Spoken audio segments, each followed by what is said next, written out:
Hello aspirants, स्वागत है एक बार फिर से आप लोगों का परचम क्लासेस में। आज की क्लास में देखिए हम एक और इम्पॉर्टेंट वीडियो कर रहे हैं जिसका नाम है फाइनेंशियल कमीशन, ठीक है, या फाइनेंस कमीशन जिसको कहते हो। ये कॉन्स्टिट्यूशनल बॉडी है, आपको पता है आर्टिकल 280 के अंदर ये आता है, तो ये एक संवैधानिक बॉडी है, एक कॉन्स्टिट्यूशनल बॉडी है। और अपनी जो सीरीज चल रही है पॉलिटी विद माइंड मैप्स, एक पहले मैंने पॉलिटी की सीरीज चलाई थी, उसमें जो टॉपिक्स नहीं थे वो टॉपिक्स मैं यहाँ पे करवा रही हूँ, क्योंकि अगर फिर से टॉपिक्स कर रहे हैं तो थोड़ा सा क्रिस्प वे में हम इसको कर रहे हैं। पहली चीज तो इससे और उसमें क्या फर्क है मैं बता रही हूँ आपको। क्रिस्प वे में कर रहे हैं, मेरे हैंड रिटन नोट्स आपको दिखाई दे रहे हैं, मैं खुद लिख के आपको समझा रही हूँ। और दूसरा जो है टू द पॉइंट आपको स्टडी मटेरियल जो है वो यहाँ पे मिल रहा है, ठीक है। फालतू की सारी चीजें हम लोग नहीं कर रहे हैं, जो एग्जाम ओरिएंटेशन के हिसाब से एग्जाम ओरिएंटेड जो पॉइंट्स हैं हम उन्हीं को ही कर रहे हैं। पॉलिटी विद माइंड मैप्स की पूरी प्लेलिस्ट बना रखी है, ये 9th वीडियो उसके अंदर होने वाली है। 8 टॉपिक्स हम ऑलरेडी कर रहे हैं। पहले मैं कॉन्स्टिट्यूशनल और नॉन कॉन्स्टिट्यूशनल बॉडी को टारगेट कर रही हूँ, उसके बाद बाकी टॉपिक्स पे चलेंगे।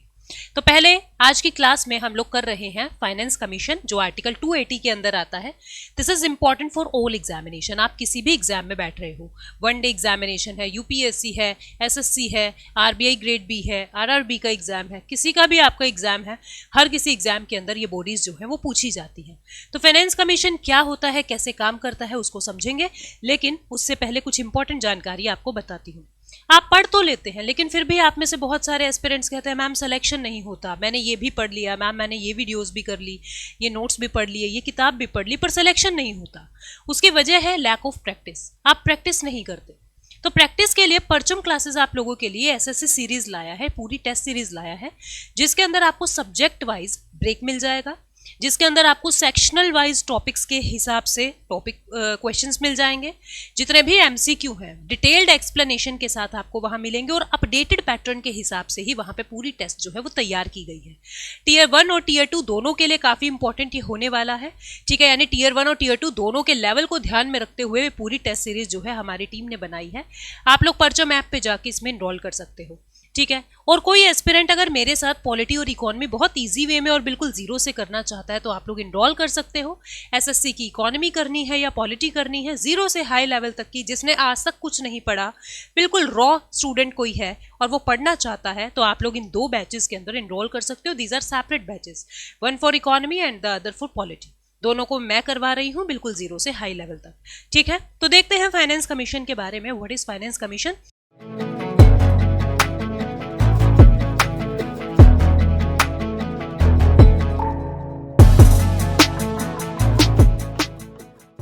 देखो, फाइनेंस कमीशन जो है आर्टिकल 280 के अंदर आता है।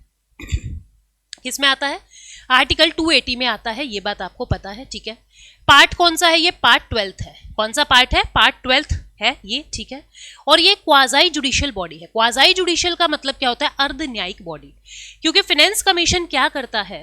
क्वाजाई जुडिशियल, इसका मतलब क्या हुआ कि ये जजमेंट्स भी देता है, कुछ आधी अधूरी सी, मतलब पनिश नहीं कर सकता किसी को।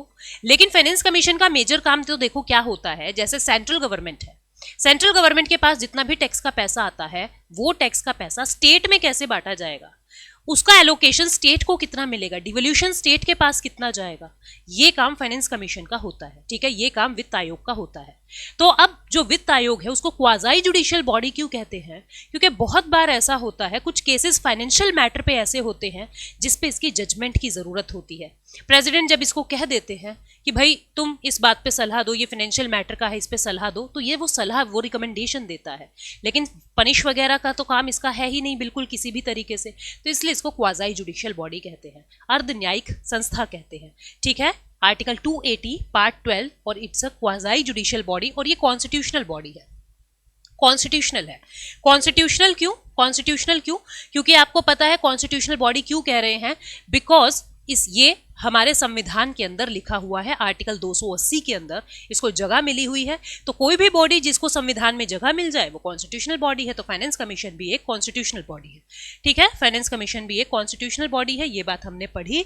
और अभी जो है आगे बढ़ते हैं। देखो, president of India forms this commission president of India जो है इस कमीशन को बनाते हैं, इस कमीशन को भारत के प्रेसिडेंट बनाते हैं, ठीक है, एवरी 5 ईयर्स, हर 5 साल के लिए, या फिर कभी जरूरत लगे तो 5 साल से पहले भी इसको बना देते हैं। वैसे जनरली क्या होता है, 5 साल का कार्यकाल होता है, लेकिन कभी कभी 5 साल से पहले जरूरत पड़े तो प्रेसिडेंट उसको पहले भी बना देते हैं, ठीक है। नेक्स्ट क्या है इसका कॉम्पोजिशन। कॉम्पोजिशन में इसमें एक चेयरमैन होते हैं और 4 अदर मेंबर होते हैं। कौन होगा चेयरमैन, कौन होंगे 4 अदर मेंबर, इसके लिए जो क्वालिफिकेशन है वो क्वालिफिकेशन पार्लियामेंट डिसाइड करता है।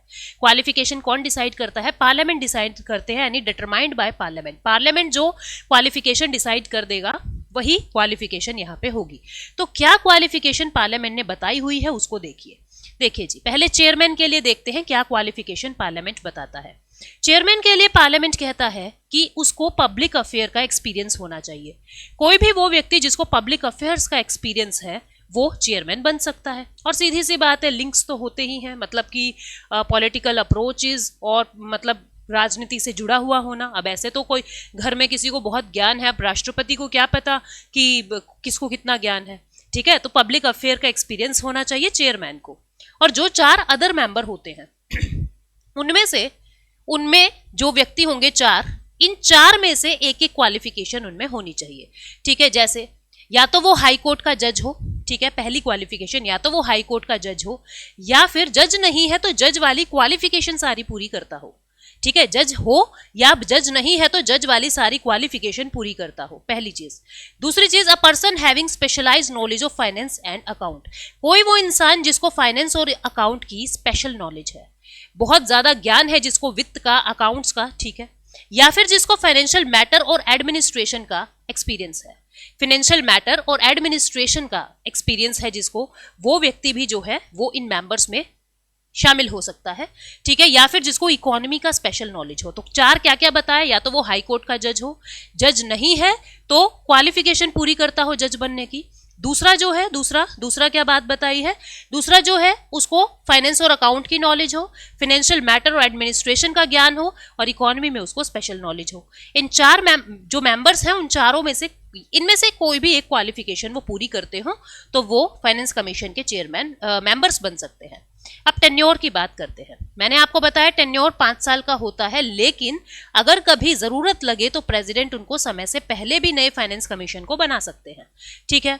एलिजिबल फॉर रीअपॉइंटमेंट, यही मेंबर्स फिर से रीअपॉइंटमेंट के लिए एलिजिबल होते हैं, ठीक है। ऐसा नहीं है कि रीअपॉइंटमेंट नहीं होगा, रीअपॉइंटमेंट के लिए भी ये एलिजिबल होते हैं।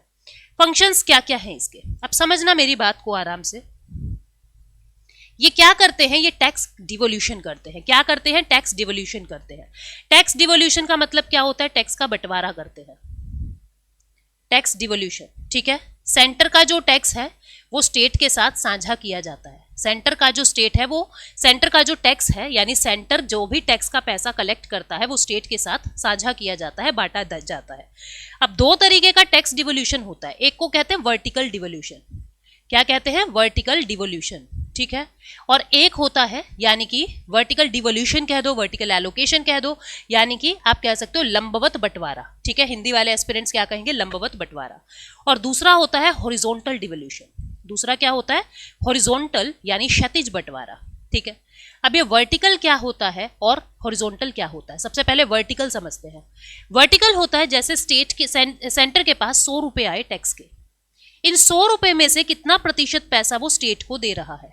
एक तो ये बात याद रखोगे, ये यूटी को पैसा नहीं देते हैं, मतलब फाइनेंस कमीशन यूटी के बारे में कुछ नहीं बताते हैं, सिर्फ सेंटर और स्टेट के बीच ही एलोकेशन करवाते हैं, ठीक है। क्योंकि यूटी तो डायरेक्ट सेंटर से ही चल रहा है ना, यूनियन टेरिटरी, ठीक है, यूनियन की टेरिटरी है वो। तो सेंटर ने कितने प्रतिशत, मान लीजिए 41%, ठीक है, फॉर एग्जाम्पल 41, तो मतलब ये 41% यानी 41 रुपए सभी स्टेट्स के लिए अलग कर दिए। इसमें ये नहीं बताया कौन से स्टेट को कितना, ये बता दिया सभी स्टेट्स के लिए टोटल हम 41 रुपए देंगे, ठीक है, 41% देंगे।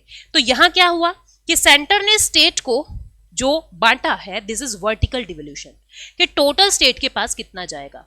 हॉरिजॉन्टल में कितना है, अब ये 41% आ गए स्टेट के पास, ठीक है। अब स्टेट 1 हरियाणा को कितना मिलेगा, पंजाब को कितना मिलेगा, गुजरात को कितना, बिहार को कितना, इस तरीके से 28 स्टेट्स के अंदर कैसे बंटवारा होगा, अब उसको कहते हैं हॉरिजॉन्टल डिस्ट्रीब्यूशन। तो हॉरिजॉन्टल डिस्ट्रीब्यूशन भी, वर्टिकल डिस्ट्रीब्यूशन भी, दोनों ही डिस्ट्रीब्यूशन फाइनेंस कमीशन बताते हैं। ठीक है, तो ये इसका मेन काम है कि जो नेट प्रोसीड आया है, जो टोटल टैक्सेस आए हैं, वो सेंटर और स्टेट के बीच में कैसे शेयर होंगे और अमंग स्टेट कैसे होंगे। ठीक है, सेंटर और स्टेट के बीच में कैसे होंगे और respective share of such proceed states के बीच में कैसे बांटे जाएंगे। ठीक है, पहला काम तो ये है। दूसरा काम, फिर स्टेट्स को कुछ ग्रांट इन एड भी देने होते हैं। कुछ ग्रांट्स जो हैं वो स्टेट की, सेंटर जो है स्टेट को देता है, कुछ मदद देता है, तो ग्रांट इन एड भी कितना मिलेगा वो भी बताते हैं।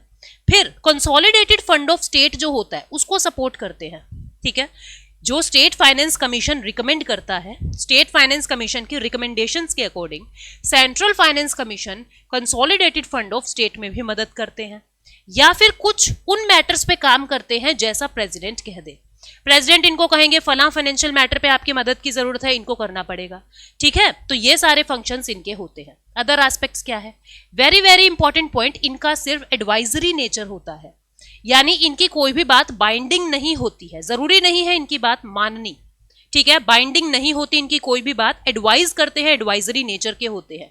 लेकिन इन्होंने जो भी एडवाइस दी वो क्यों नहीं मानी जा रही उसका रीजन जरूर बताना पड़ेगा, क्योंकि बड़ी मेहनत करके भाई इतना काम किया है और ये तो बताना ही पड़ेगा ना कि कितना भाई हमने तुम्हारी बात क्यों नहीं मानी। ठीक है, तो ये एडवाइजरी नेचर के होते हैं, इस बात को याद रखना। नॉन बाइंडिंग होती है फाइनेंस कमीशन की रिकमेंडेशन। ये फिस्कल फेडरलिज्म, फिस्कल फेडरलिज्म शब्द का क्या मतलब है कि वित्त का संघवाद। फेडरलिज्म मतलब सेंटर और स्टेट के बीच में शेयरिंग। फेडरलिज्म क्या है, पावर का शेयरिंग, तो पावर फेडरलिज्म। ठीक है, किसी और चीज का, तो यहाँ पे है फिस्कल फेडरलिज्म, यानी कि सेंटर के पैसा और स्टेट का पैसा आपस में साझा हो रहा है, शेयर किया जा रहा है, उसको बैलेंस करता है, एक बैलेंसिंग व्हील की तरह एक्ट करता है। ठीक है, एक बैलेंसिंग व्हील की तरह एक्ट करता है। क्लियर। इसके बाद ये अपनी रिपोर्ट किसको सबमिट करेंगे, प्रेसिडेंट को, और प्रेसिडेंट फिर उस रिपोर्ट को पार्लियामेंट के सामने रखते हैं, यानी लोकसभा और राज्यसभा में पेश करते हैं। तो ये थे इसके अदर एस्पेक्ट्स। अब किस किस क्राइटेरिया के हिसाब से, अभी आपको पता है देश में 16th फाइनेंस कमीशन अपॉइंट कर दिया गया है। 16th फाइनेंस कमीशन के चेयरमैन कौन है ये आपको बताना है। मैं आपको 15th फाइनेंस कमीशन के बारे में बताती हूँ, जो 2020-21 तक काम करते हैं और फिर 21 से 26 तक एक अलग रिपोर्ट वो देते हैं। ठीक है, तो इस तरीके से उन्होंने काम किया। तो 15th फाइनेंस कमीशन के चेयरमैन कौन थे, मिस्टर NK सिंह। कौन कौन सा क्राइटेरिया लिया स्टेट के बीच में पैसा बांटने के लिए, ये सवाल पूछ लिया जाता है, 2023 यूपीएससी ने पूछ लिया था। डेमोग्राफिक परफॉर्मेंस मतलब पॉपुलेशन कितना है, वहां से एग्जिट कितने लोग ले रहे हैं, वहां पे आ कितने लोग रहे हैं, इस हिसाब से 12.5% वेटेज मिलता है। टोटल टैक्स का कितना जाएगा, 12.5% वेट इस चीज को मिलता है। फिर उस स्टेट की इनकम कितनी है, जितनी कम इनकम मतलब उसको उतनी ज्यादा मदद की जरूरत है। 45% इनकम को जाता है क्राइटेरिया से, 15% पॉपुलेशन को जाता है। ठीक है, फिर 15% एरिया को जाता है कि क्षेत्रफल कितना है किसी राज्य का, जितना बड़ा क्षेत्रफल है मतलब उसको उतनी ज्यादा मदद की जरूरत है। फॉरेस्ट और इकोलॉजी को जाता है कि आपने फॉरेस्ट कवर कितना बढ़ाया है, 10% वेटेज फॉरेस्ट और इकोलॉजी को है। फिर फिस्कल एफर्ट्स आप कितना लगा रहे हो, टैक्स कितना कलेक्ट कर लेते हो, 2.5% वेटेज इस चीज को दिया हुआ है। तो यानी आप कह सकते हो स्टेट की परफॉर्मेंस के हिसाब से ये डिवोल्यूशन, ये एलोकेशंस जो है वो होते हैं। ये क्राइटेरिया 15th फाइनेंस कमीशन का है। 16th का जब रिलीज होगा हम शेयर कर लेंगे। जो हमारे फर्स्ट फाइनेंस कमीशन था 1951 में जिसका गठन हुआ था, उसके चेयरमैन थे KC नियोगी। कौन थे, KC Niyogi. 15th finance commission 2020-21 में एक रिपोर्ट आई, फिर सेकंड रिपोर्ट 2021 से 26 तक के लिए आएगी। NK सिंह इसके चेयरमैन है। अब आपको ये बताना है कमेंट सेक्शन में कि 16th फाइनेंस कमीशन के चेयरमैन कौन है, जो अभी बने हैं 16th फाइनेंस कमीशन के चेयरमैन कौन है ये आपको बताना है। मैं उम्मीद करती हूं आप इसका आंसर बिल्कुल सही देंगे। और ये फाइनेंस कमीशन के बारे में सारी बातें थी। ठीक है, सारे की पॉइंट्स आपको बता दिए हैं जो भी पेपर में पूछे जा सकते हैं। Thank you so much, take care, bye bye. Comments में इंतजार रहेगा 16th फाइनेंस कमीशन के चेयरमैन का। Thank you so much, take care, bye bye. मिलते हैं एक और इंपॉर्टेंट बॉडी के साथ नेक्स्ट सेशन।